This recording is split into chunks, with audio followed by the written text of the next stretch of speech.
asalaamaaleykum yéen ñi baaxoo suivre seen chaîne bi di informatique facile tey ñu dikk ak yéen seen deuxième cours YouTube. keroog wanoon na leen nan la ñuy créer YouTube. tey ñu ci nan la ñuy dugalee photo sa profil seen YouTube. pour nga dugal photo da ngay ñëw fii si kaw profil bi rek nga daal di ñëw votre chaîne. boo duggee votre chaîne nga ñëw fii modifier la nag am nañ si beneen option boo xamante ne bu la neexee da ngaa bëgg a changer mu sa turu chaîne nga tuddee ko benn tur bi neexatu la da ngay ñëw fii si big bi rek ngay ñëw nga daal di changer tur bi def ok. léegi pour nga dugal photo profil nag fii nga rek mun ngay ñëw mu si kaw photo bi nii ngay ñëw def ñëw sélectionner une de mes photos après nga daal di seet yow ban photo moom nga bëgg a dugal.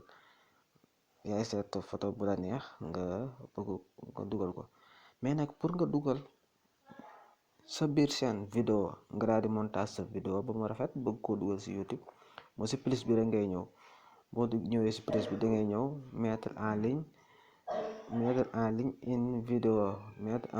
une vidéo foofu mu ngay ñëw bu la neexee yaay seet benn vidéo nga daal koy dugal yaay seet vidéo bu la neex comme ça nañ jël vidéo bi. mooy boo jëlee vidéo bi nag après da ngay ñëw fi daal di def titre nga ngay def mooy sa titre vidéo bi si lan lay wax. bu dee vidéo boo xamante ne si wàllu diine mun lay wax da ngay bind diine. bu dee politique nga bind politique yaa seet daal boo paree nga def suivant vidéo bi dem terminé. lan la indi loon di leen jaajëfal bu baax di leen wax ma ngeen abonné partage vidéo bi.